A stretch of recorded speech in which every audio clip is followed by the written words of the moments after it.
Ladies and gentlemen, boys and girls, what is going on today? Sorry, I had to make sure that I was unmuted right there. What is going on? What is happening? I see the first, I see the second. That's some very good stuff right there. Thank you so much for joining us right here on T3PO Live, where we are talking about all about Tiana's Bayou adventure. And well, I mean, there's been a lot, there's been a lot to digest over these past couple of days.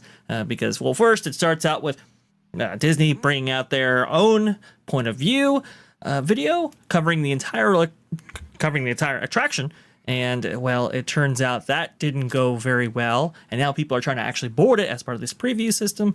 And we've had fire alarms, we've had evacuations, we've had code 101s, we've had emergency exits, we've had in-show exits. What can go wrong will. It is absolutely stunning, and we're here to cover it all on T3PO Live. So thank you all for coming right in. Let's go ahead and bring in our panel right here. We'll start things off as we always do with the one, the only, the amazing Barry Place 28. What is going on, good sir? I'm doing great this morning. Thanks for having me on again, and I hope everyone's doing well today.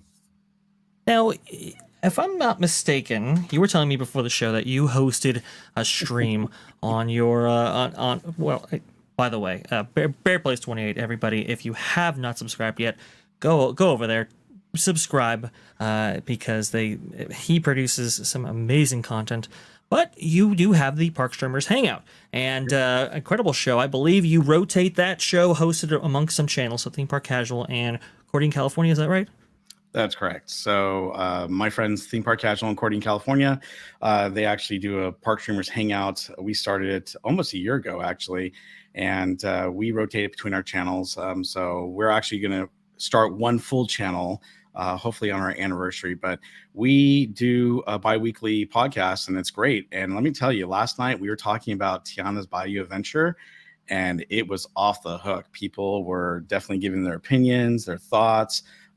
It was from every spectrum that you can think of. And it's a hot topic right now. This thing is like, ever since Saturday, boof, it's just gone crazy. Oh man, I'm telling you, I have had more social media interactions on Twitter than I've ever seen. Ever. I mean, it's crazy. I've attempted to comment in the past on this kind of stuff, and you get some traction, but holy smokes! Now that people have actually seen this attraction for what it is, that we've been hearing about since 2020 now, and that what the Imagineers are saying that they've been working on this for 6 years. That's going to be important later, folks. This was very hotly anticipated for a wide variety of reasons, right? This of course replaced the beloved Splash Mountain, something that I mean, generations of Disney parks fans have embraced. The Zip-Doo-Dah itself, the premier song of that attraction, was the anthem for the parks even before the attraction existed, which is crazy to think about.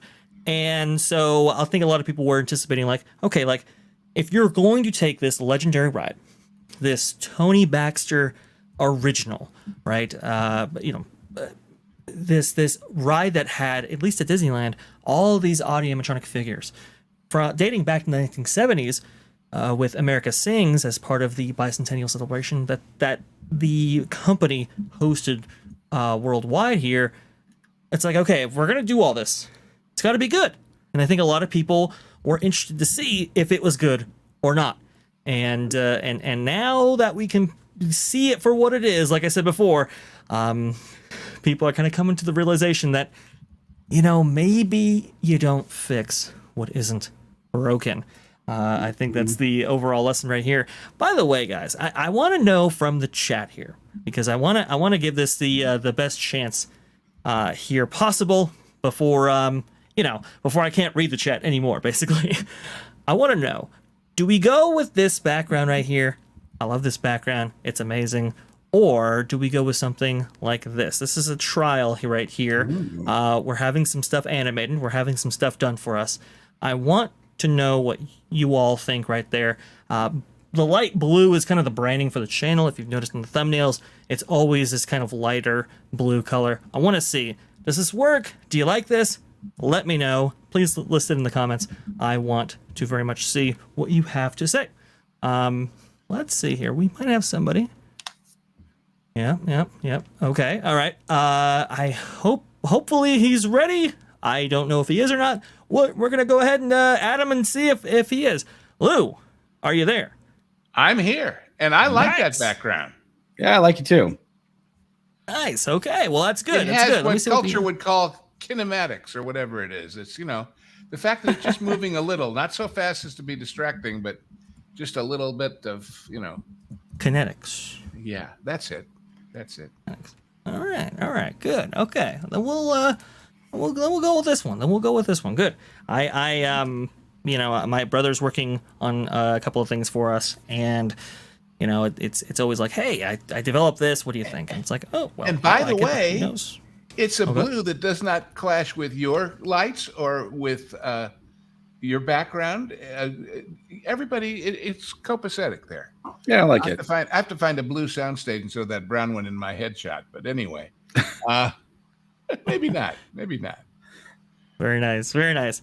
Well, we do something here on T3PO that we've done for, I think, the last 4 or 5 weeks. We start the show off before everybody comes in talking about Fantasmic, and I don't think this is any exception here. Oh, my links. Yes, here we go. It was reported yesterday that the first showing of Fantasmic at Disneyland had been canceled due to unforeseen circumstances, and we apologize for the inconvenience. Okay, now it seems like the second show did it was put on, which is great. That's very good. You can actually see the Columbia, which this show does not operate without. Because it's part of the timing, and it's part of so many of the behind the scenes infrastructure going on. That was backed out. Looks like the show actually went on. But Bob, why do you think this was? What do you think happened here? Well, so was it the Columbia or was it Mark Twain? Because I heard that was the Mark Twain they had issues with for the first show. Yeah. So This was just backing out. This was just Okay. it All is right. going on. So while we were doing our park streamers hangout last night, Mhm. some of our streamer friends at Disneyland were sitting there and they were like, "Oh, no show." And then they went to the second show, and apparently that went on without any issues or problems. But yeah, apparently there was some sort of issue with Mark Twain, from what I heard. But in Grand Disneyland style, we're looking at the backside of watercraft. True. As it's backing out. But you see this in the Finding Nemo submarines. I've got a short Mhm. video on my channel where you see it going backwards. You hardly ever see it happen, but it does happen at night because it's on a track and they put it away for the night. So Right. this is just showing them backing it up. It's not something unusual to see here at Disneyland, so it's cool to see it. Well, 'cause and you we know normally that, don't get that to. both of them have reverse gears, so to speak, because they Yeah. got to back into the dry dock when they go in there. Exactly. So this is nothing unusual, but it's cool looking. I love it. I think it's neat to see stuff like this. Oh, sure. Oh, I love seeing the Columbia back up out of its dry dock and kind of get ready for the show. It's just I guess I was surprised that this show is so new, relatively speaking, to coming back, that you would think that they wouldn't be having these kind of issues, but yet they are. I don't quite know what was going on there. Bob, you were saying Mark Twain, right? Vash. What? Yeah. What? You would think that Tiana wouldn't be having issues if you buy the idea that when it's new, it's running. Come now, you know better than that. Well, I'm sorry, I've been smoking in it for the last 2.5 hours, so I'm kind of, Actually, Lou, you brought up something really, really interesting at the good. very tail end of that show right there. It just so happens that we have incorporated some more team members as part of the That Park Place network, including the movie Marvin right there. And Marvin is actually at the park right now. Not this park, but Magic Kingdom Park. And he's in front of Tiana's Bayou Adventure, the attraction that everybody's been talking about. And apparently, I guess he was part of the previews. You might know some cast members to get him on this attraction right here. And as you can see right there, the flume is dry. There are no boats going, and if the flume is dry, then it has been inoperable. I took my Chevy to the levee, and the levee was dry. Exactly, right? Thank you so much, guys, for coming in. I see the pro raid. I thank you for not switching up the channel and sticking with us. I think you're going to enjoy this show. It's going to be a lot of fun. Just your bear, I see you. Punk Waddle, I see you in the chat. Thank you so much. Ed Martin, thank you.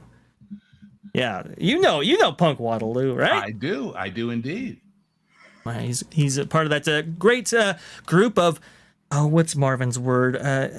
Fabricated Americans over there in Floor Under a Rock.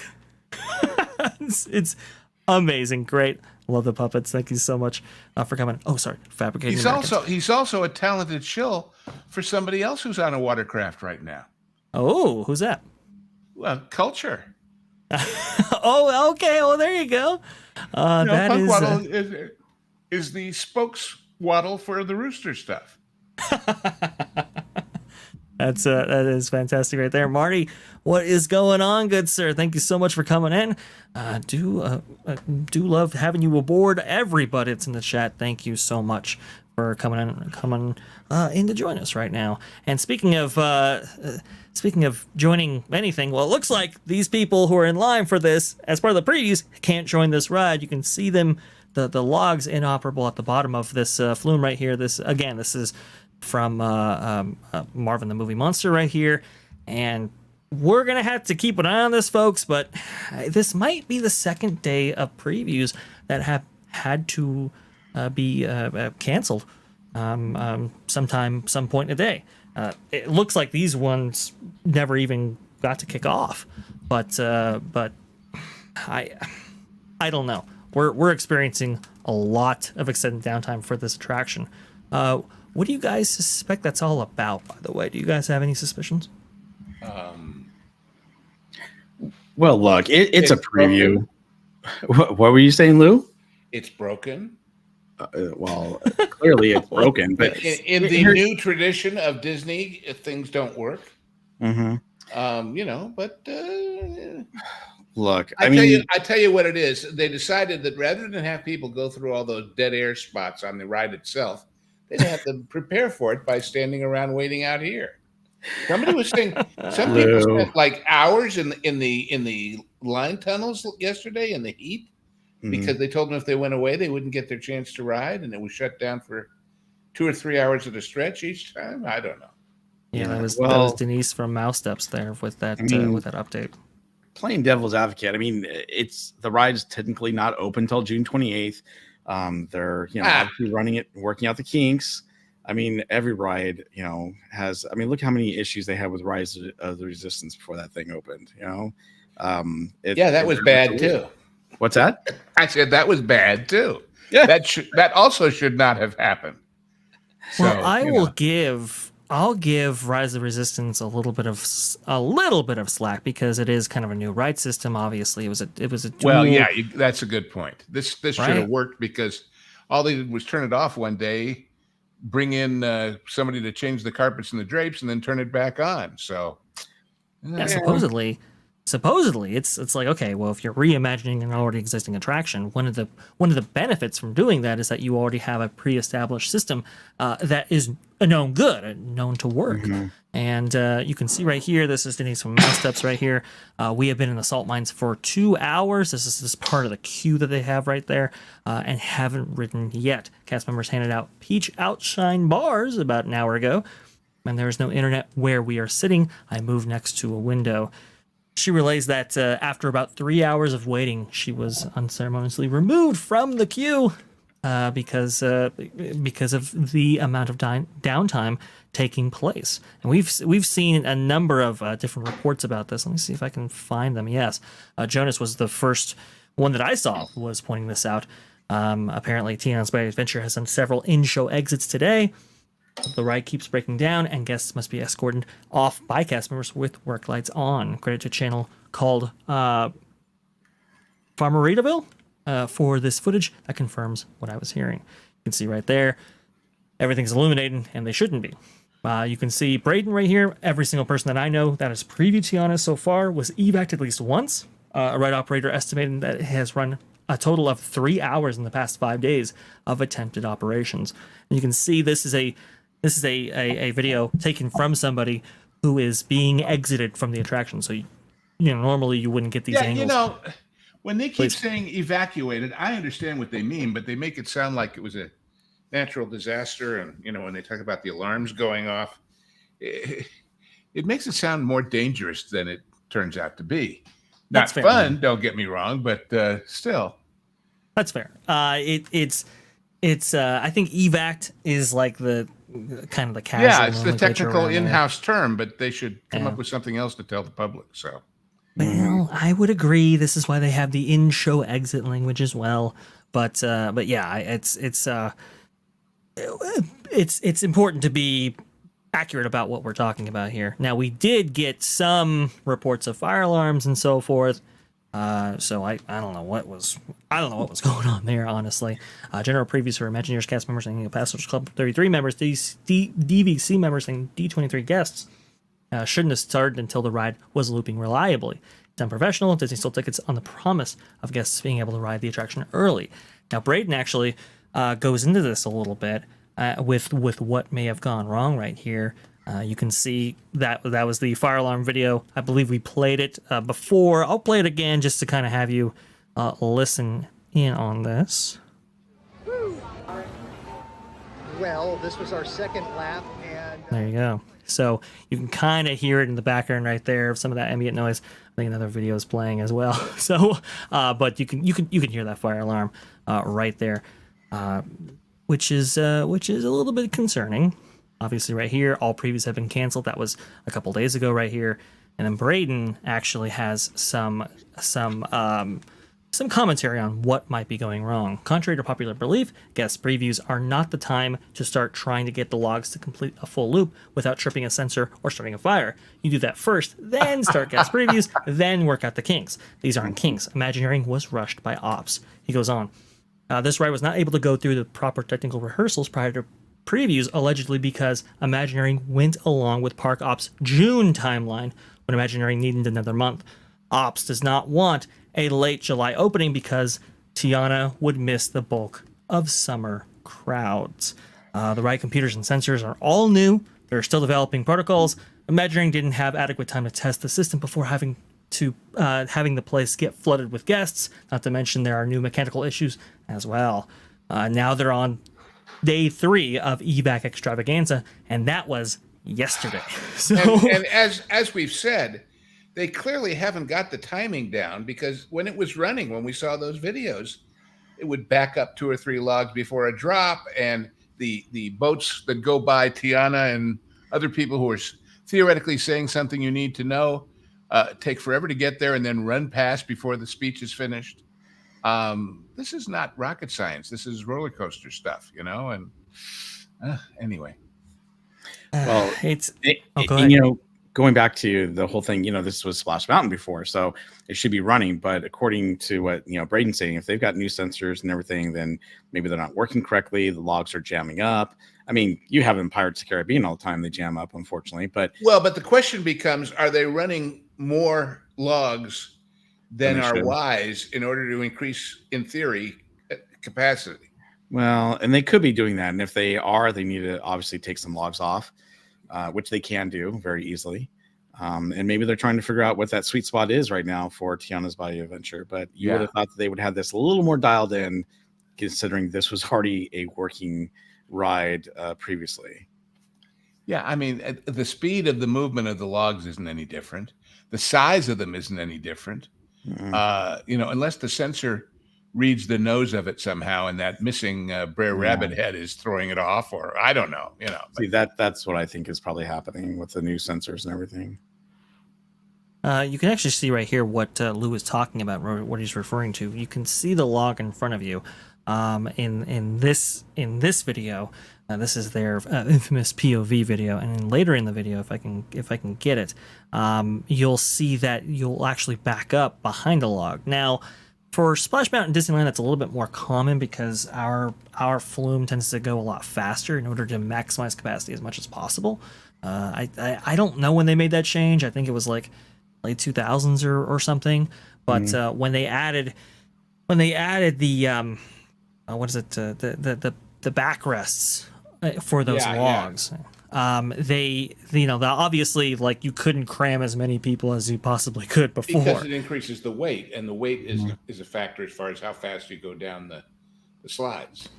That's a fair point. I believe I actually have some footage. Let me see if I can find that. The point is, the slower it goes and the more times it backs up, the more time you spend in the dark, empty sections of the ride, and the less time you spend actually enjoying things. That's a fair point. You can see right here. Let me see. Oh, I cannot find it. There is a photo of, I believe Splash Mountain Archives has it, of the new logs at Disneyland. Oh, yes. You can actually you can kind of see what I'm talking about, but previously they didn't have backrests. Let me see. Yep, right here. There you go. Those backrests that you see, those originally weren't there back in the day, and so you could stuff these with as many people as possible. And so they've had to increase the flume rate because they're wanting to get as many logs in and through as you possibly can. This is why I'm going to be very interested to see the Disneyland version of this, because some of those scenes, as we see in the Florida version, they take a little while to play through. You don't have that much time on Disneyland version. Bob, I think you can speak to this. Yeah, exactly. You don't have a lot of time. It's a lot shorter ride than it is at Walt Disney World, and so you're going to be seeing things a lot faster. You're not going to have these blank spaces that you have at Walt Disney World at the Disneyland version. And looking at the logs, they put a little moss on the side and everything. They took the Brer Rabbit, head off, obviously. But what a missed opportunity of not putting Lewis's head on there, or one of the other characters, Mama Odie, or just some of the characters, even Tiana. It would be cool if they'd done that. Maybe they didn't want too many similarities to Splash Mountain, but I think that's a missed opportunity of not doing that, because it just looks kind of plain. Obviously, you can see they put some new, bumpers on the front. In the previous conversation, I said, if you want to see the difference between Universal and Disney, Universal added flux capacitors to the roller coaster. Disney took Brer Rabbit off the logs. Yep. Yeah, I mean it's a fair point, and people will remember that, and this kind of speaks to kind of a little bit of the shoddiness and a little bit of the cheaping out on this whole thing. Again, this was dedicated to a huge budget. I believe it was like around $100 million from what I understand, from what I'm hearing. And, seemingly limitless resources towards an attraction that already existed and that you weren't changing structurally all that much. But you to can be see, fair, Okay. fair, Vash, a lot of that money went to dinner at Dookie Chase's over and over again. I'm gonna bring that up. I'm gonna bring that up, Lou. I'm gonna get there. Wait, okay. So you can see. Does anyone remember the original model for Tiana's Bayou Adventure that was released at the 2022 D23 Expo? And what did people say about that model, Bob? What was the one comment that kept popping up over and over and over again? Well, I don't know what you're referring to because I might be referring to something else. But to me, it was the front of the, logs, right? I mean, right. They still had Brer Rabbit on them. And so that meant that the original Splash Mountain model, the original model that was so iconic, that sold the attraction by Brett Eisner. And to get this thing approved, you can see Bruce Gordon, another Imagineer right there, John Stone, and Tony Baxter has posed this model before. They took the original model and they morphed that for their version of the Tiana's Bayou Adventure model. And I think that was a sign for a lot of us that was like, how much are they going to put into this attraction? And maybe somebody can speak to that in the form of Lorena Creole. What is going on? Lorena Creole, sorry about that. I do apologize. How are you doing? Thank you so much for joining us on the show today. Thank you. What is going on? Oh, not much. I believe it is now day number 2 of Brer Rabbit's Revenge because this attraction refuses to stay up. Man, now you were there yesterday, right? You were on site giving us an update for TPP Live.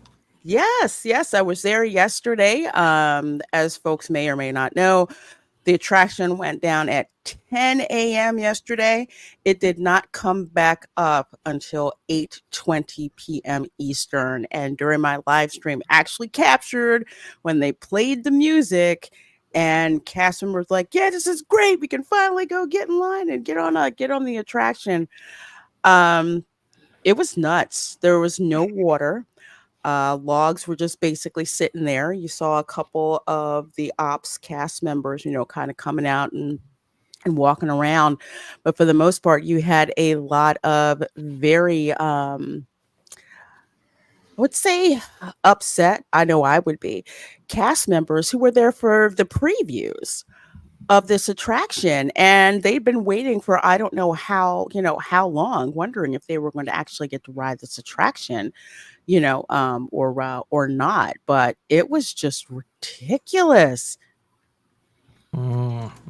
Yeah, we have heard a lot of reports of people just being denied, of people, dedicating their time to actually previewing this attraction on that day as being the only day they possibly could, and then being told to go home basically because we just don't know if we can even get it up later in the day at all. Now you're saying, Lorena, that it did open later in the day. It did open later in the day. I Encouraging. know I'd sent you a link on X, but I'll actually I'll put it in the private chat and I will send it to you because literally this was when you actually started to hear the music and it was kind of like, oh my gosh, yes, we're finally gonna actually be able to get on. Oh. Now, did you get on, Lorena? No, I did not. I am scheduled to go on Thursday if things go well. Either way, I'm gonna be out there. So this is when they finally started getting the logs moving. So this was about, I want to say maybe 8:18 p.m. And the logs are they okay. finally got the log jam moving, but keep your eye on where that banner is. You notice the lights just went off, right? Oh, yeah. Okay. All right. So like, okay, stuff is finally okay. Maybe something's gonna happen. Maybe something's gonna happen. And then the log comes down, and as soon as that log comes down, they start playing back in New Orleans, and all Gotcha. of the cast members who had been, waiting because they were like, we don't know if we're going to get on or not. As soon as they heard that music, they all went running down to get in line to get on the attraction finally. Now, So I was really happy that they finally got the chance to get on because they've been waiting for so long. And I honestly believe that they had to do whatever it is that they had to do to at least make it look like they were going to get the cast members on that night, because that was super late. And folks were not happy being very vocal, and understandably so, that they were not happy that, they're here to try to, ride this attraction, and didn't look like it was. So, yep. And I have to think that those cast members said, we're given a choice of 2 or 3 days, and said, well, I'll do it this day because I'm going to take a shift the next day. And so Yes. maybe some of them can't Right. come back because they got to work. They can. And Ron, actually, I talked to Ron that night. He was down at Disney Springs, and he was talking to a cast member at Disney Springs who had actually taken time off before her shift, I think 4 hours, so she could go and ride, and she didn't get a chance to, and had to go to work. So that's 4 hours of her time wasted, that really should never have happened in the first place. Now, from an operations perspective, this is like the worst because unlike Disneyland Splash Mountain, that doesn't have lap bars. We only, like I said, we have those backrests, and that's basically all you got right there. Walt Disney World's Splash Mountain actually has lap bars that are on those logs, and the only way to release those lap bars while it's in the flume on its circuit is if it's, first of all, fully stopped, and secondly, it has to be unlocked via a key held by a cast member. It's actually like this long pole. We're coming out with a video on that Park Place. That sounds astoundingly dangerous. What if, God forbid, it flipped over and people were stuck in it? Do you see, that is definitely worrisome, especially when you heard about those instances in which these logs were sinking. That's not good. But yeah, you have to, a cast member has to get over there with this long key. It's kind of the specialized thing, and they have to jam it into the rear of the log, twist it, and then that's when these restraints are finally unlocked. Now think about that process, folks. If you have 20 logs on the circuit, well, now, I mean, depending on how many cast members you have with keys, how long would that take to unload, or to evac that entire show building full of all these guests? By the way, of all varying abilities as well. You could have a guest who maybe needs a wheelchair. You could have a guest who maybe needs assistance in some way. And that obviously is going to increase the time, it's going to increase the risk, and so forth. So when you have this thing, going code 101, breaking down multiple times to the point where you have to evac the entire attraction, you have a real big problem, operational problem, capacity problem, all the problems. So I know that the ride's having a lot of issues and problems, but one of the things that blew me away is on Saturday, we get this video from Disney, and have you ever known a ride video to come out before the ride comes out? No. Or is released? I haven't. Yeah, right? No. I mean, the only other thing that we had something close to it was Rise of Resistance, and you know how that went, after people saw that video and everyone started canceling the reservations. This has got to be the brainchild of this person we were told was hired to combat negative stuff. Well, and it's a mistake. Look, I'm all for, Disney wants to get ahead of the streamers and everyone else and show it. But here's the problem with this video is that it's not a very good video. They shoot it at night, so you get to see what it looks like at night. That's fine. Mm-hmm. But it looks like they just threw a bunch of different people on the log and said, film it, give us the footage, and we're going to put something together, because it's not the greatest footage. But wait, was it Marvin or Ron who said they were there when they were shooting that, and they saw 3 logs, each with its own camera unit, and because Really? the ride wasn't working, they had to wait until dusk. They didn't intend to do it that way. That's just when it was running. Oh. So I don't know, but you do see the cameras moving, as it's passing by different characters and stuff, or maybe I don't know, maybe they had different logs, in but I'm different just saying positions. it's a camera on a mount. It isn't necessarily somebody there choosing when to shoot. They might just turn it on, and when it's over, it's over. But, No, my whole thing is that it's some of the scenes are dark and hard to see. Obviously, there are moments where you can't even understand or hear the characters very well. I actually did the whole transcript of all the different dialogue that's on the ride from different videos, and Nice. the Disney one was one of the worst to try to transcribe that, because I was looking at how repetitive the lines were for the characters. But to me, especially as a streamer and one that actually majored in film, to me, it's like, you're putting this one out. This is your video to sell this to everyone, to let them know, hey, this is Tiana's Bayou Adventure. Come down and check it out. To me, it was like, this is not a very good video. And WDW NT, they had a really good video during the day that's way better than theirs. There's other videos out there too, but there's some really cool videos that people have captured on the ride that was better than Disney. Why? Disney should have the best video out there. They should, but it was like a extremely low effort. I know that day that Ron was there, and I think I'd gotten there a little bit later, they had like a filming team that was there, and it's not like they were actually filming. I heard a lot of audibles being called about certain shots where they were taken. So like the difference between this video that Disney literally threw out there, and from the ones that the streamers had, is like, when you're a streamer, you're trying to get all the angles and get all the best angles. Yeah. With this, it's like the camera was fixed in one spot, and that's the only perspective that you got. Let's consider another thing. Did it work the day before? Did it work the day before that? The reason I ask is, speaking as a real live DGA card carrying professional director, I wouldn't take that job unless I got to ride it without the cameras the day before, so I saw everything and knew where I wanted to shoot. If I just get thrown on it on the day, and it'll be running again in 2 hours, go ahead and shoot what you need. But the thing is, if you sorry, go ahead. No, I'm going to get crap if I have to do it that way. Right. And this is not Joe's Supermarket calling in a film crew to go make a commercial.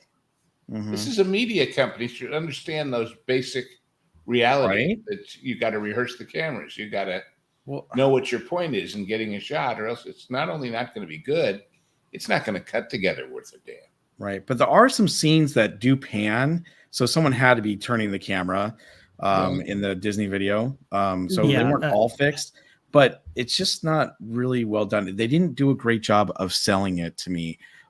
Sure, some of the visuals look nice and whatnot, but to me, I would have thought that they were getting this out there to try to combat the negativity, but also to show everyone what it's like, to get everyone excited. It didn't really get me excited. In fact, so I showed this to my daughter. My daughter's younger, and the first thing she noticed is she goes, "Oh, well, visually it looks nice and the characters look cute. What's this with the story?" And I'm like, "Good question. We'll talk about this after we're done watching the video." Because she didn't get the story and what was going on. She's like, I know that they're looking for band members, but what else are they doing? Wait, why is Mama Odie? She's turning it. Did she say she's turning us tiny? What are we doing? And so afterwards, we had this long conversation about it, and we had to watch it a second time. Once I kind of explained to her what was kind of happening and what's going on, and her final comments after watching it a couple of times were, "I think it's cute and I like the characters, but it's not that exciting. It's kind of boring." And I was like, "Whoa, yep, she's got it. She's right on the nail." And you know what? She has a future ahead of her as the CEO of the Walt Disney Company, because that was his that was his comment at the same time, wasn't it? Oh boy, great minds bore alike. Yeah. And that's the thing that, look, I'm not trying to rip on the ride or anything like that, but there are definitely some things that, just didn't come together very well. And I think part of the problem is, and this is what scares me the most, is that you've got these 3 Imagineers who were put in charge to put this together. They've had, and I know we're going to get into this, Dre, but years of extensive research, right? Tell me where the hell that went. And then you got the fact that they're like, well, we wanted to make sure that it was culturally not insensitive. And by the way, Dre put out this great message, and then his mom did a great follow-up, Disney Fan 55, where she was talking about the whole thing about, well, I guess we'll get to that in a moment, about how they're trying to be culturally sensitive to this ride and attraction. But yeah, it says right here, Imagineering research for Tiana's Bayou adventure, years of meticulous exploration and research were devoted to exploring the city's museums, restaurants, locations, and wild spaces, allowing the Disney team to gain a deep understanding of the region's essence. Okay, I'm sorry, I didn't really see any of that, really. You know what? As a, and not to interrupt you, Barry Place, as someone whose family hails from that area, that statement is a load of crap. Okay, there you go. At 100% load of crap. Oh, and it's borderline offensive. So I'm actually trying to temper my opinion a little bit. Much to be offended by in this thing. It is so much. I don't think that it's not about being culturally sensitive. What it is about not. I want to say that they're embarrassed about certain aspects, and they don't want to feel those uncomfortable feelings when no one said it was, uncomfortable. It's just part of the lore. Right. And if they're saying it's culturally insensitive, then guess what? The film that you base this attraction on must be culturally insensitive because all of that stuff is in the original film. And again, it goes back to what I was saying about Tiana wearing pants. Okay. No Black woman in 1920s in New Orleans will be wearing pants because that was a sign that she did not have very good breeding. Number one. Number two, it's too freaking hot there. So she'd have on long skirts with lots of room, for like air to flow through because it's hot down there. But somehow that's embarrassing. So you have to do the progressive thing and put her in pants. So it's not about them being culturally sensitive. It's about putting forth the narrative about the South during that period of time that they want to put across. By the same token, none of those band animals would be furry. Talk about hot and sweaty and stinky. Yeah. At least they should all be reptiles, or birds or something, because I'm sorry, but muskrat ramble in 110-degree heat and humidity is not my idea of a good time. I mean, you might get a bear. Yeah. You might get a bear, absolutely. But a bear would jump in the lake and get cool, so. See, I agree. But God, the music just makes me so angry. We'll get back to the music in a sec, but going back to what Lorraine was saying, I think that's why Tony Baxter pulled out of this. He didn't want Indiana Tiana, right? There it is. I was just about to bring it up. There it is. About to bring it up. So no, Bob, we know somebody. We know somebody mutually who met with Tony Baxter, and remember when that's when the famous quote he didn't want Indiana Jones Tiana to be part of this attraction only because Tiana should be represented in the way that she was in the movie, and I think that's what a lot of people expected, and that's what a lot of people wanted. But do you remember the pushback that him and other Imagineers were given when they forwarded these kind of issues that they had with the attraction? Do you remember what they said? Are you asking me? They said, yeah. Well, I ask you because your daughter's the target demographic for this attraction. Right? This is an ideal attraction for her. She's of the age that she, has this kind of whimsy about these attractions. I'm guessing she is a Tiana fan herself. She's of that age in which she, grew up with the movie, but she's not so young that she can't ride this attraction because, well, it has a 40-inch height requirement. So she's perfect. Right. When Tony Baxter and others brought these issues up to the Imagineers that were doing this attraction, they said, you're not the target demo. Now, we just heard from the target demo. Mm-hmm. And it didn't work with them. Who was it for? Who was this made for? Who was the target? If not her. It was the Story Matters team's target. There you go. And that's why we get this this issue with the inclusion of voodoo in this attraction here. Now Lorena, I don't know how long we have you for, but I really want to get your take on this. I've attempted to impart this before. Didn't get much traction on it until now, obviously, when people finally realize, like, Dr. Facilier, he's really not in this attraction right here.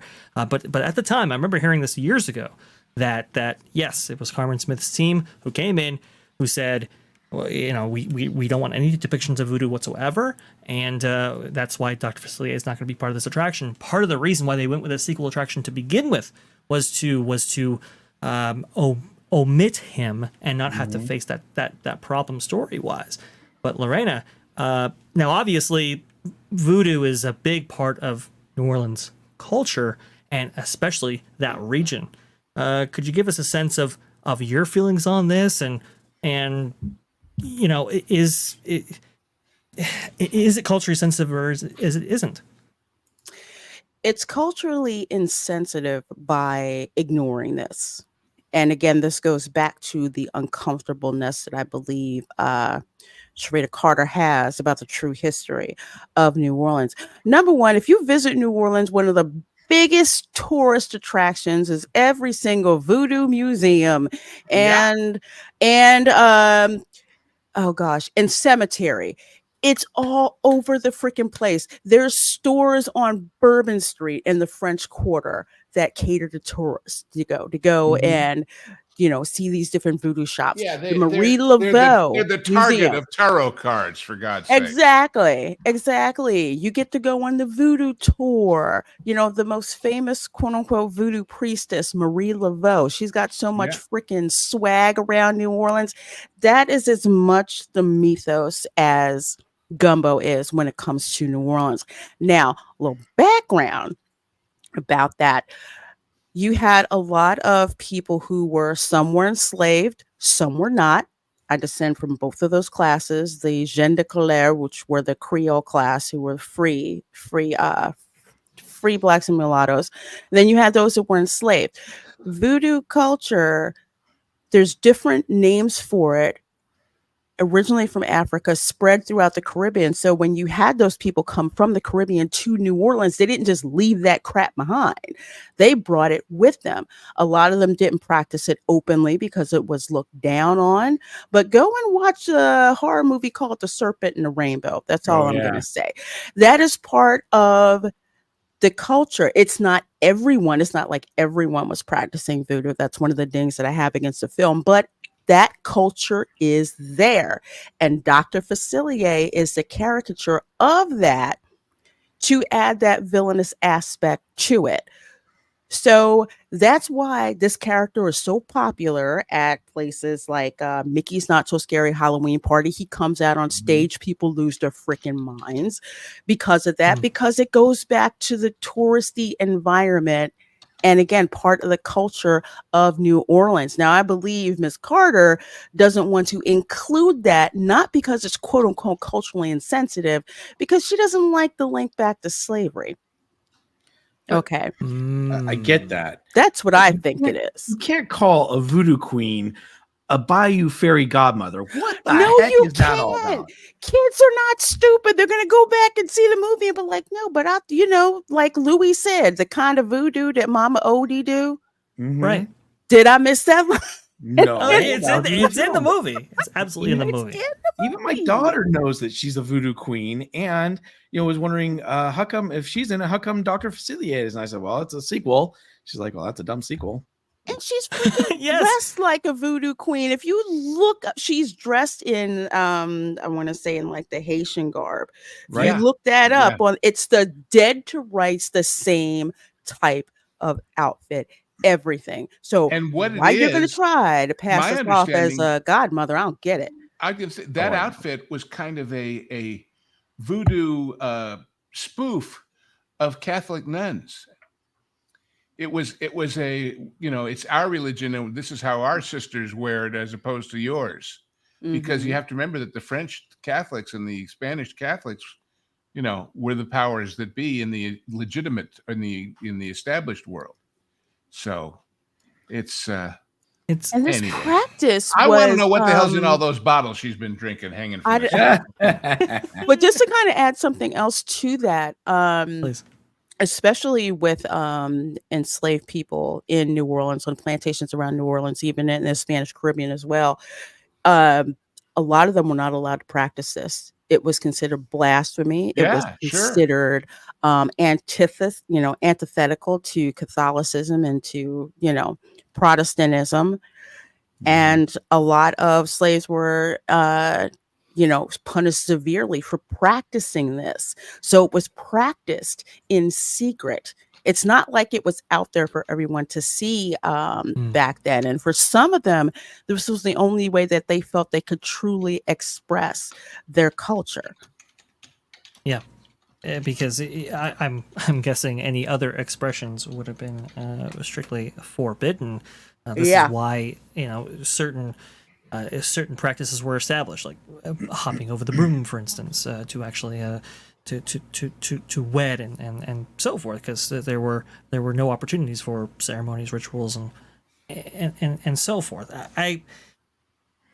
The big problem that and here's the thing, folks, the big problem with this attractions, it really stems back to the creatives in charge of it and the limitations they themselves imposed on this project and the framework that they restricted themselves to, honestly, because originally, a Princess and the Frog attraction sounds great, and there were ideas and concepts. You've seen some of them on YouTube. I can tell you right now, it stretches the gambit on what they could have done with this attraction and what they did originally anticipate that they were going to do.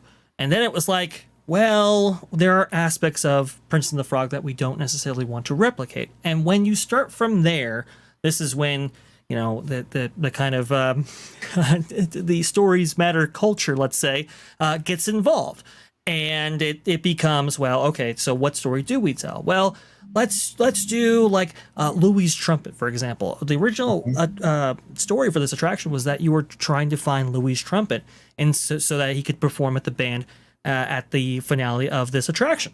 And it's like, well, we focus group that, and it's we came back, and Tiana has to be in this ride in a big way, and she has to be in every single scene. So that's why we have duplicates of Tiana, a lot of times in the same outfit throughout this attraction. It's like, okay, let's go ahead and do that. And then you go forward with that Stories Matter initiative. You bring it to the people of New Orleans because you want to be as authentic as possible. And they say, well, there's no mountains in New Orleans, so this should be themed to something that has some kind of graphical feature to it. And it's like, okay, well, let's do Avery Island. Well, now Avery Island, you bring that in, and now you have a whole host of things that you bring in with it. That there is, there's some very unique and in-depth history there involving slavery, involving that time period, and so now you're bringing that into the fold. And it's like, okay, well, let's do Tabasco and that history, and you start to get away after a certain point from having it be a fun attraction to an attraction that is well-meaning, or that is as sensitive as possible, and all these different things, and that dilutes what you could actually do with this franchise and with this attraction. I think that I'm just going to say, I think, because we asked this question, like, how could these people have spent all this time in New Orleans and obviously look like they've learned nothing? What I think is that they got to New Orleans and didn't like what they saw. Okay. Right. New Orleans is one crazy, whacked out, fun city that is not PC. The history is definitely not PC, but that's what makes New Orleans what it is. If you go back, let's put it this way, the rebooted Haunted Mansion movie did a better representation of New Orleans. Okay, that whole It is. It's a complete party town with all of this I think mythos you're and absolutely food and right. stuff. And look, you want the comparison? Look at the movie that Clint Eastwood made of the Midnight in the Garden of the Good and Evil, and how he embraced the wacky strangeness of Savannah as opposed to rejecting that of New Orleans. Because I have been there many times because I have family in that area, and when people saw that movie and said, "Wow, that was wild, huh? What a," I said, "No, it really is that way, and the people really are that eccentric, and it's real, baby." So you either one of the embrace it or things- you reject it. One of the things I've learned from doing some research, and Lorena, please fact check me if I'm wrong, because I consider you very much an authority of this, and I know you've researched this all extensively as well. But one of the reasons why they have so many celebrations, and one of the reasons why they have so many Mardi Gras, and why they don't mourn over the dead but celebrate them in a very unique way, is because, well, they happen to live by a swamp in which maybe shortens your lifespan because of some of the things that you encounter there. And so death was so much a part of life that they celebrate it rather than mourn it. Is that kind of that would be correct. That would be correct. New Orleans, with the way that the topography is there, under below sea level, you have a real problem with malaria. And if you're going to go back to before quinine was actually available, malaria season, you had a lot of folks who, if they didn't have resistance to it, they died. It was called, yellow jack. Very few people were able to come back, from that. So their kind of way of celebrating death that way. There's also a couple of other African cultures which they pulled from for this, is that they would have these processions, that sounded more like parties than anything else, after, kind of like, second line, which is why that armadillo that we saw, I couldn't tell if it was a wedding or if it was a funeral. It's like, it's like, I see the umbrella, I see that, but it's kind of like, is it from a really extravagant wedding, or is it from a funeral from that one Nana who says, you know what, I'm not doing black, screw that, this is my parasol, this is what this is what I'm gonna do. But you're absolutely right, things are handled differently because New Orleans culturally was different from anywhere else in the US because of so many different cultures that melded there. So and not excluding Midwestern American culture, because everything came down the river to New Orleans. Exactly. Everything. I mean, I'm not going to say that whole much about my background, but let's just say we found out that some folks had a lot of fun in New Orleans. It's why from the Midwest. South is called Dixie. Yes. Because the banks printed their own money, and the ones that printed in French, DIX is the number 10, D. And the riverboat guys who came down from Ohio and the Great Lakes even said, I'm going down south to get me some Dixies, $10 bills.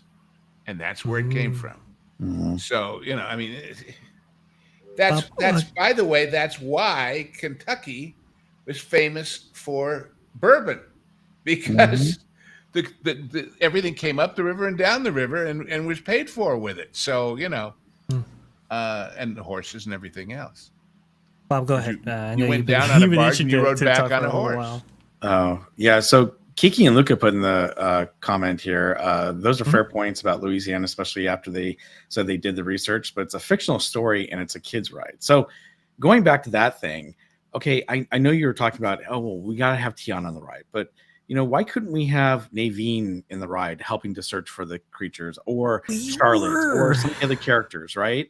I mean, you just have nothing but Tiana and Lewis pretty much, and Mama Odie, and I don't know, the story, look, I don't know if you mind me reading some of the verbiage from the ride, but man, some of it is so repetitive and crazy. Do you mind if I go through it a little bit?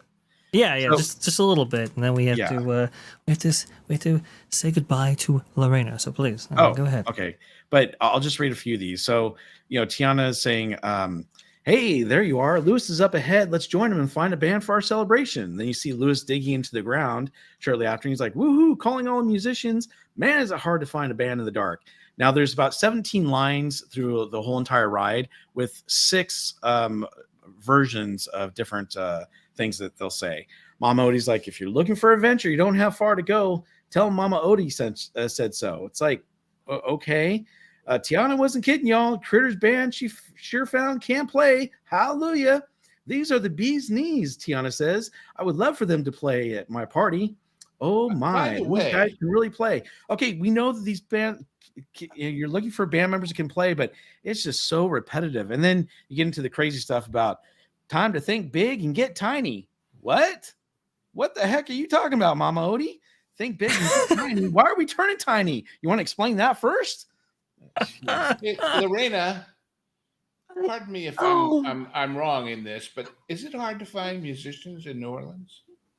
You can't swing a dead cat around New Orleans without hitting musicians. Exactly, I mean, exactly. They could have just rolled out into Jackson Square and held a cattle call. Who wants to play at my darn party? Mm-hmm. I mean, again, it goes back to the fact that these people did not do their research at all. And it's like, yes, it's a kid's ride, but let's bring up the example from the movie Elf, okay? They tried to sell the book with the 2 pages missing, said kids aren't going to miss those 2 pages, print it anyway. Guess what? The kids were like, what the heck happens? Right. Where's the story? The story doesn't make sense. So with the crux of this, you've got a bunch of non sequiturs going on in this that do not all string together. And frankly, as a consumer, I'd be offended to have to sit through this. You mean to tell me I stand in line for I don't know how long for an attraction that, one, doesn't get you wet, but that's neither there nor there, with no real story, with no coherent story. And they're looking for the creatures. How hard it would have been for them to say, hey, Lewis wants to bring from his creature friends into the band, and we're going to help him find them. Okay, well, that makes a little more sense as to what we're doing and why. But just saying, hey, we got to find some people for the band. Why are we going to the Bayou to find the creatures? Why aren't we getting some other people? You know, they just don't explain things like that. And again, this is a ride for everyone, not just for kids. It just doesn't make any sense. And they did a terrible job. And like Dre and I were talking before, this story has gone through so many iterations over the years. It got so convoluted that they just kind of finally said, okay, maybe this is what we need to do. Just make everything PC and nice. And that way we're not doing anything, inappropriate. So we collect okra, we collect these red chilies on the side right here. We collect the onions, we collect all this stuff to make gumbo. You have a song about such special spice at the very end right there, and yet we make beignets instead. Right. Well, no, you put okra in the darn gumbo. No. Okay, but also why do we have to have signs all around telling us where we're at and what's happening? Like they got signs going, this is onions and this is carrots. Okay, fine, whatever. It's a garden. But then you go through and you see signs saying, welcome, to Tiana's Palace or whatever. Welcome, to, such and such de Fleur or whatever. It's their home. They got signs all over describing what's happening and why. You get a sign. It's like these people, when I look at real estate ads, who have a sign in the bathroom that says, wash your hands, or a sign in the laundry that says laundry, or a door to the pantry that says pantry. It's like, duh. Right. And then of course, I asked Pro, I said, with those dancing okra stalks, are they going to do like those thing 1, thing 2 shirts at Seuss at Universal? It's going to be okra 1 and okra 2, and they'll have plushies. Well, to be fair, Lewis is digging in the dirt, and that's why the okra is moving. But still, it's dumb. That's by the way, we've talked about the fact that the salt mine was basically about slavery and punishment. The other thing that invading armies have done for a zillion years to their enemies is sow their agricultural land with salt, because nothing will grow in it. Right. Oops. That's fair. Oops. That's a fair point right there. Now, speaking of salt mines and everything like that, Bob, we are big fans of Disneyland's Fantasyland, right? And it has some very unique attractions no other park in the world actually does. One of those, I guess Paris has it, but Pinocchio's Daring Journey. right? Right. Fantastic attraction. What do they threaten you with again at the very end of Turning that you into a attraction? jackass and making you work like a slave.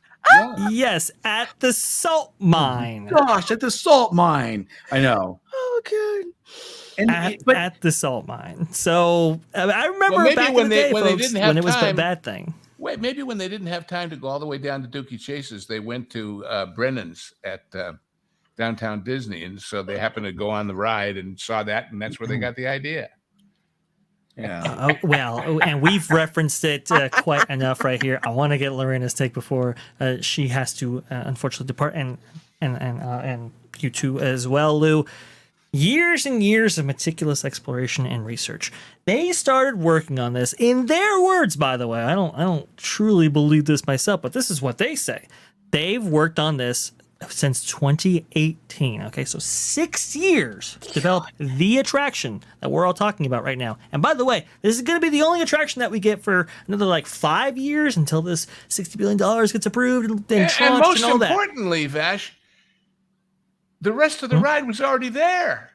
Yes, They yes. didn't The have rest to of the ride was already figure there. out how to make a log flume or how to make a mountain or how to do any of that. It's a They great just had point. to figure out how can we change it since 2018. Okay, 2018, we're spending $100 million on this. Okay, the money that was spent on years and years of Charita Carter and Carmen Smith and some of these very senior executives who command a lot of money, and I'm sure they didn't stay at the Motel 6 when they were down there. Nope. Where'd that money go? Because we're not seeing it in the attraction. Where'd it go? Where did that research go? Now, there's stuff in the queue. All right, fair enough. There's stuff in the queue. A recreation of a kitchen from the 1920s. Do we need 2 years in New Orleans to do that? I mean, this is serious. When the company is bleeding money, as much as they are, from we're $150 billion in the hole or something like that for Disney Plus. The parks. A couple of cast members are thinking about unionizing over there in Disneyland, and now we have shows that are being taken down because, if they are successful in that campaign, the company's not going to bankroll those shows anymore. Okay, so we're cutting expenditures everywhere we can. Where'd the money go? It's not in the attraction. Where This went is was, ridiculous. They said, well, this is a major attraction. It's going to be a huge thing. And a huge thing in major attraction should cost about $100 million. So first they set the budget and then they figure out where can we spend it. Because we have to spend it all, because if we didn't, then we were idiots to set that number. Well, you know Right. what I think? I think what they did was they took up residence at the Four Seasons in New Yeah. Orleans. That's Yeah. what I think that they did. I think they just ordered room service. Yeah. All the food in New Orleans is good, but let's face it. When you're in New Orleans, you know that the hole in the wall places are the ones that have the best food. You're going to the established restaurants like Brennan's that have a history of New Orleans. Dookie Chase, the one that they went with, yeah, Leah Chase, obviously a pioneer, but it's something that cropped up recently. It's not It's one not of those. Brennan's, it's not the Commander's Palace. It's Exactly. It's Cafe du not the Monde. Court of Two Sisters. Yeah. It's not that, New Orleans restaurant circuit you have to And go to give on. you guys a sense of this, the building that is Brennan's, the original Brennan's, do you know who built that house? Edgar Degas' parents. What? They lived there and then moved back to France. Oh my That's gosh. right. That's right. Hmm. So, They didn't. This they didn't. it video's just on- didn't- This Yeah. video's on YouTube. I don't remember where it was, but Okay. but here you go. Here's Charita Carter. Here's Carmen Smith yucking it up at Mardi Gras, having a good old time. This is February 10th. I don't remember what year. May have been 2023. May have been 2024. I can't remember. Mm-hmm. What are they doing? they're having a great time on Bourbon Street and attending Mardi Gras and all that. And there are multiple instances of them doing this, by the way. And this is all that they did. It's like Mardi Gras is one part of New Orleans, but it is not everything. This is something that your tourists would do. Drop into town to party in New Orleans for Mardi Gras and leave. It's It's the obvious that shore they're not excursion spending from your time. cruise. Yeah, you're not taking, an airboat out to, where the Cajuns live at. You're not going to like Turbonne, Paris or anything like that. You're not doing that. You're not looking at like the architecture from the Garden District and all that, which we did see in Princess and the Frog.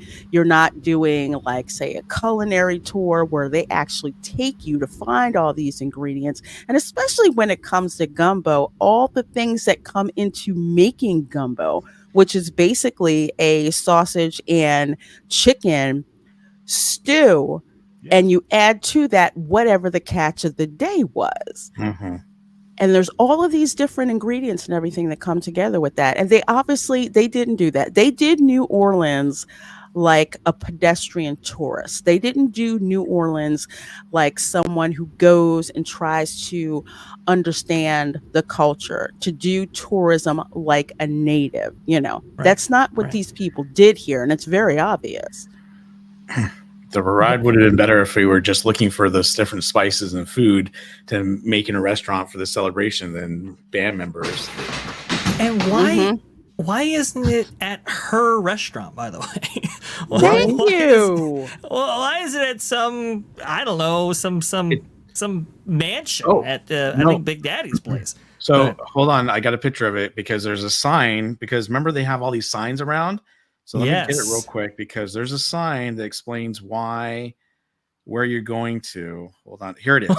So it says, "Welcome to Fleur de Bayou, Yep. home of Princess Tiana and Prince Naveen." That's what that is. So it's at their That's what the home, sign but says. not What? the You're going into the cave. Welcome to Fleur du Bayou, home of Princess Tiana and Prince Naveen. This is their house. Why are we having a celebration at their house? Why aren't we doing it at the palace, like you said? I mean, that's what doesn't make a whole lot of sense. the No, palace what is makes here. no sense is why off is their in the house distance. underwater? This is the Katrina section of the ride. Yeah. See, Or that's even another with thing their too. house, and I went over this on my stream on Sunday. Looking at that house, nothing screams French Quarter to me about that house at all. Where's the bright, the bright colors that you would see? Where's the wrought iron Well, fences? The wrought iron in New Orleans is like a hallmark. You literally you have to have this. This looks like an estate house in Colombia, and it looks like something that they pulled right out of the boat ride in Mexico. mhm. Yes. That's what it A looks Rio like. del Tiempo. Yeah. Exactly. Excuse Well- me, guys. I hate to interrupt, and I wish I could stay longer, but something's come up that I've got to run. So Oh, you got it. Bye, Hey, Lou. no Bye. problem at Later, all. I will see you all in the same Thank you bat so time, much. same bat channel, and laissez les bon temps rouler, but not on this ride. You got it. Thank you, sir. Bye. Well, Bye. Thank you. you know, this house, it kind of reminds me of the way the Haunted Mansion looks at Disneyland. Of course, different color scheme and everything with the way they've got the porch set up and everything. I don't know. It's maybe they're trying to make a connection to that, because it's close by for the Disneyland, but it doesn't make any sense for the one in Walt Disney World. That's for sure. That's a fair point. I always thought it evoked a little bit of like the Pirates of the Caribbean facade. Yeah, that's which is a little bit Caribbean inspired to the points made here. At least at Disneyland anyway. I know it's very different at Walt Disney World, but I just, there are so many routes that this could have taken. There are so many things that they could have done. There are so many places where we could have gone, especially with this franchise. I think that had a lot of potential. I think this is why Tony Baxter, I think, was excited initially about being part of the project, and they even touted him as being part of the project. I remember I think it was a Disney Parks blog post in 2020 that said that he was officially part of the project, and then nothing. And obviously we know later on that he leaves. I think it's because it's like, look, there were obvious ways to take this story and translate it into a theatrical or Disney attraction experience, and yet they didn't. Mm-hmm. Yeah, I think they wanted his input, but when you've got Carmen Smith and the other two going, well, no, this is our project and this is what we want to do. He's like, that's it, I'm out. Yeah. And that's the problem. And here's the other thing: these three people are going to be responsible for Beyond Big Thunder. No. I'm scared. Oh no! Oh, I don't say that. See. That's the other thing, Lorena. I'll get your thoughts on this, and then we'll, you can, give us an insight into what you were going to be doing the next couple of days on the channel right there. But I want to ask you, they're going to have to theme all of Frontierland around this ride. What do you think it's gonna? What are your thoughts on that? There's a way that they could actually do it correctly, but I have to emphasize the word correctly. There's already rumors out there that Pecos Bills is going to get turned into a Tiana's Place. Now, around the corner, you're picturing the layout of Walt Disney World. When you go past Pirates of the Caribbean, that's Pirates of the Caribbean. That could lead right into, as it does, into where Tiana's Bayou Adventure is. One thing to remember is that New Orleans is in the Gulf of Mexico. Okay. So you've got the Caribbean there. So that could actually follow if they do it right. If they do the theming right, because New Orleans was basically the connection between North America and South America. That's why that port was so and is so valuable. So I think that's what they're going to do. I think Pecos Bills is not long for this world, which makes me sad because I have years of memories going there and eating there, and I like hanging out there. So I think that's definitely going to happen. But I guess I would say keep your eye on whatever that Beyond Thunder Mountain work is going to be, because the same group that gave us Tiana's Bayou adventure is going to give us the Beyond Thunder Mountain experience. So I would say in the short term, I do not think Pecos Bills is long for this world. That's probably going to get themed to a Tiana's Place restaurant. But if they do it right, they can show that transition from like the Caribbean to New Orleans. That does make geographic sense. I see. I can see it. Look, there's a way to do this right. And there's a way to even move around areas of Frontierland or extend a theme in certain ways and then have a transition from others. There's ways to do it. I think the execution of Tiana's Bayou Adventure itself, which is the pretext for all of this change, well, I think that doesn't evoke the most confidence there. But Lorena, go ahead and tell us. Tell us where we can find you. Well, folks, you can find me on Instagram. You can find me on Twitter, counting down the number of days of Burr Rabbit's revenge because of this attraction just not staying up. And of course, you can find me on YouTube, where I do various videos and live streams, theme park information. Of course, a lot of my content in the next couple days is going to be focused on Tiana's Bayou Adventure and The Acolyte, unfortunately. I'm taking that hit, doesn't it? It does. So channel members and I, we're gonna all get together. We're gonna watch it and we're gonna help each other get through it. And I cannot wait. For the comments because I'm biased, but I have the best chat in the world. I can't wait to see what people say when we watch this. So that is indeed what I have going on. The Spice Lounge is tomorrow at 5 p.m. Eastern.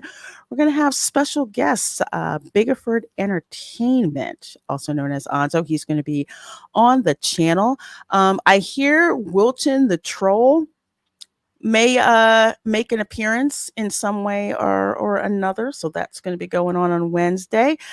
And on Saturday at 10 p.m., no, not 10 p.m., God, no, it's too late. At 9 a.m. Eastern, I'm going to be coming to you live from Epcot. We're going to hang around out there. And then we are going to go crash one of my favorite hotels to crash in the Epcot resort area. And that's going to be the Yacht and Beach Club. So we're going to have fun going there, showing you guys why I like that resort and all the cool things to do there, even if you are not staying there. So thank you all so very much for having me here. Wish I could stay longer, but had to drop in and let you guys know what's going on.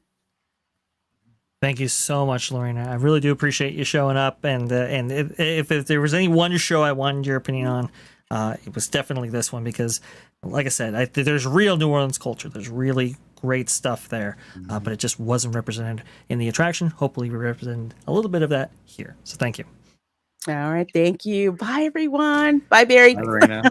Continue. You got it. You got it. Thank you so much right there. You can subscribe to Lorena's channel in the link provided by Depot Martin. Thank you so much for that. I saw a chat here and it disturbed me. Here we go, right here from Marty Snyder.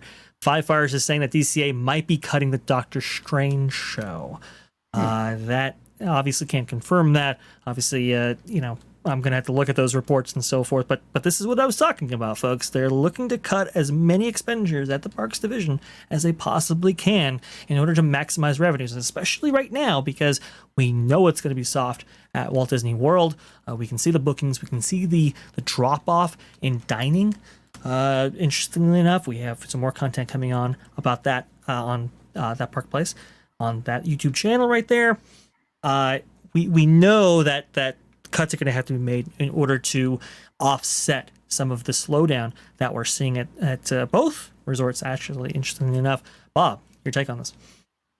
Yeah, so I haven't heard this, but I'm going to reach out to my sources, see if I can find anything on it. But I agree with you. I think that they're looking ways to cut, money right now. And Disneyland's doing okay compared to Walt Disney World. And they've been pretty darn busy, even with, the Magic Keys being blocked out starting this week, and most of that Southern California tickets have been, have ended now. Although they're starting a new summer one, so I don't think Disneyland's going to have as much trouble as Walt Disney World. But yes, I think they're looking to cut some things. But I mean, look, we talked about this earlier on a different show, but they're not even using the theater over there. So anything they can do to cut, costs so that they can, keep the revenue up, I'm sure they're trying to do, especially with everything they got going on. And I've been paying attention particularly to the permits there, and they're doing a lot of renovations and replacing light poles. And obviously they're doing a ton of work at Disneyland right now with Haunted Mansion and Tiana's Bayou Adventure. And they're also, we didn't talk about this too much, but they're shutting down that bridge, right? Over there on July 8th. So I had reported previously to this channel, as well as my other channel, that apparently the bridge that goes over Tiana's Bayou Adventure is not up to code. And we finally got something from Scott Goosen last week, who actually posted that Disneyland showing that as of July 8th, they are shutting down that bridge, and you're not going to be able to go from the Haunted Mansion or New Orleans area over to Galaxy's Edge or Critter Country, because it's all going to be completely shut down, which is mind-boggling to me, given the fact that Fantasmic just came back. But it looks like maybe what I reported previously is actually true, and they're going to have to replace that bridge. So there's a lot of things going on I think they were not planning on. So this bridge is what Bob here is referring to right here is actually the one at Disneyland. You'll note that Tiana's Bayou Adventure has not opened officially at Disneyland. It's not expected to be open at least until about Thanksgiving. We'll see what happens with that date, by the way. But you can see right here this bridge that give me a second. Come on, Google. You see the briar patch right there, noted. But this bridge that kind of crosses between Fowler's Harbor, you can see the Columbia Dock right there, and Splash Mountain, and goes across and over and into Critter Country, and actually connects you to the path that you can actually board Splash Mountain, or you can divert off to your right and go to Star Wars Galaxy's Edge, just north of the theme park area. You can see that that's the bridge we're talking about, and it looks like Bob was indeed correct on this. It looks like, yeah, I mean, they're closing this all up, and there is some from what we are told and from what Bob has revealed, some massive infrastructure work and electrical work that they want to suss out and get right for this attraction. We'll see well, just how successful they end up being right here. Let's see here. No, I don't want to leave, thank you. But let me get to some super chats right here. We are going to be redirecting to Mr. H's show right after this, so don't touch that dial. We'll be getting you there as soon as they start over there. B. Marty says, sorry about that. Let me see if I can. Can I increase the size of my end? I don't know. I'm gonna have to drag it over to this window here. Sorry, guys. I'm technically deficient today for some reason. Not sure why. Okay, here we go. Okay, B. Marty with $5. Thank you so much, by the way. Does Tiana ride have that big drop? My friends didn't care about the surroundings of Splash Mountain. We were waiting for that big drop.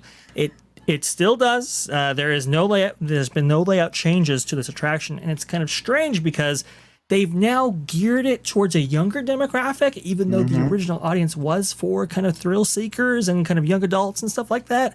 But they've geared the story to young people, even though there's a height restriction still of like 40 inches. Yep. A little weird, but that's what's going on right there.